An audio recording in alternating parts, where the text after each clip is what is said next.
And next up, we're gonna make a hydration booster serum.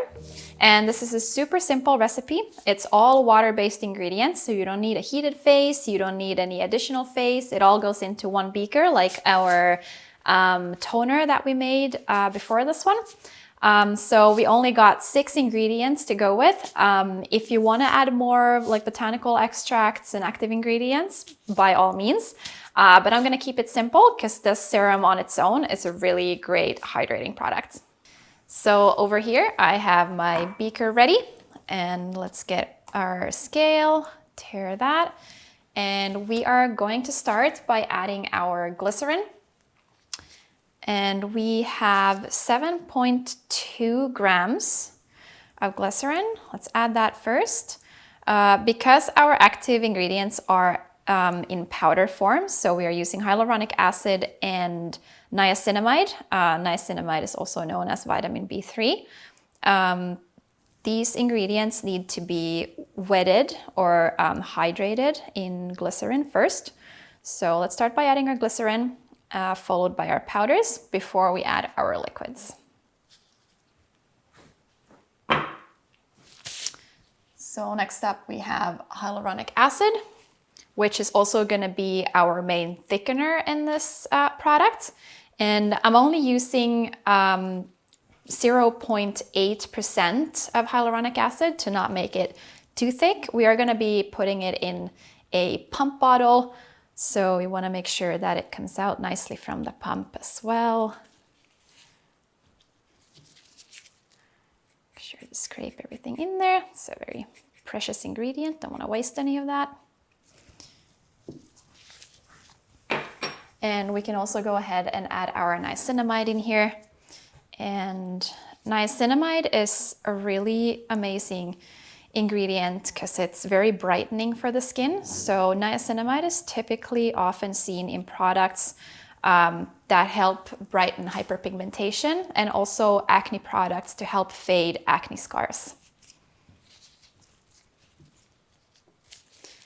All right. Let's give this a really good mix. Make sure that it's all incorporated and blended well with the glycerin before we add our hydrosol and water. Make sure there's no clumps.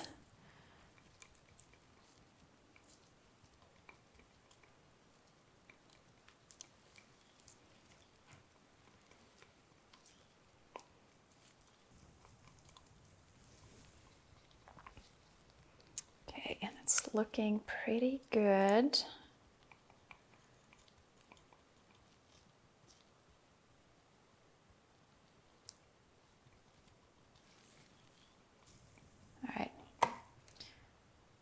We're all good.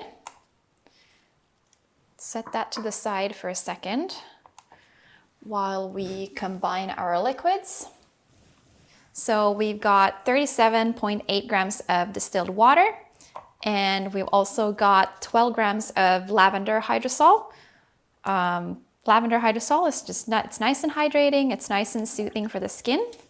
Hence why I picked it. I also really enjoy the scent of lavender, but again, if you're not a fan, feel free to substitute it for any hydrosol that you want.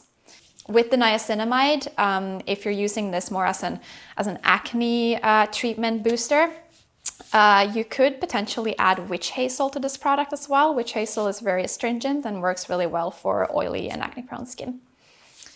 All right, so now that we have this all mixed up here, let's go ahead and grab our beaker and pour that in there. And we just start mixing, and you'll see that it'll start thicken up pretty fast. That's the hyaluronic acid working as our main thickener. And it'll be a little cloudy at first. Oh, looks like I didn't really get all the clumps out of there, but don't worry, they will dissolve eventually.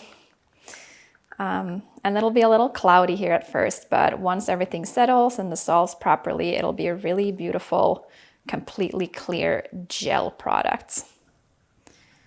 Let's try and squish the little clumps in there.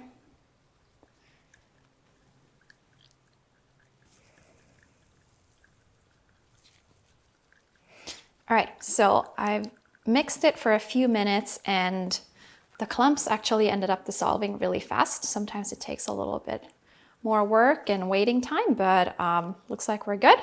It's a really nice clear gel. And last thing, we want to add our preservative in there. And we are going to need 0.6 grams. So not a lot at all.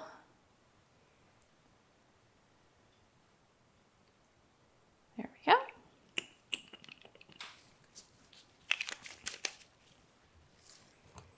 And make sure to mix that all in really, really well. As you can see, it turned a little bit cloudy when we added these ingredients, but don't worry, that will all clear up.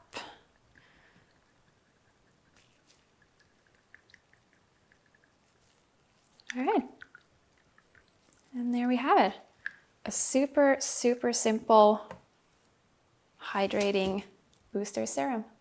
Next up, we are going to quickly measure the pH, but I'm pretty sure we're in the clear for this one because we didn't really add any very pH changing ingredients in here. So let's grab our pH meter, stick that in there.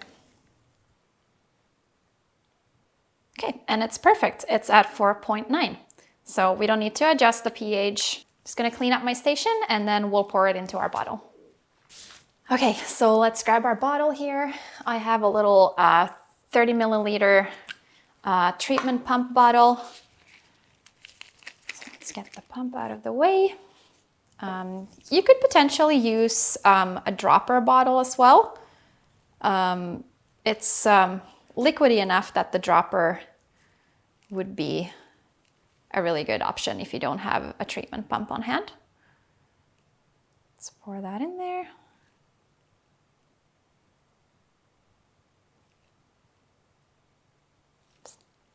Here we go. Just have a little bit extra. I always make a little bit of a bigger batch just in case we need to measure the pH a few different times or something happens, then we have enough for our actual product in the end. And there we go. It's all ready.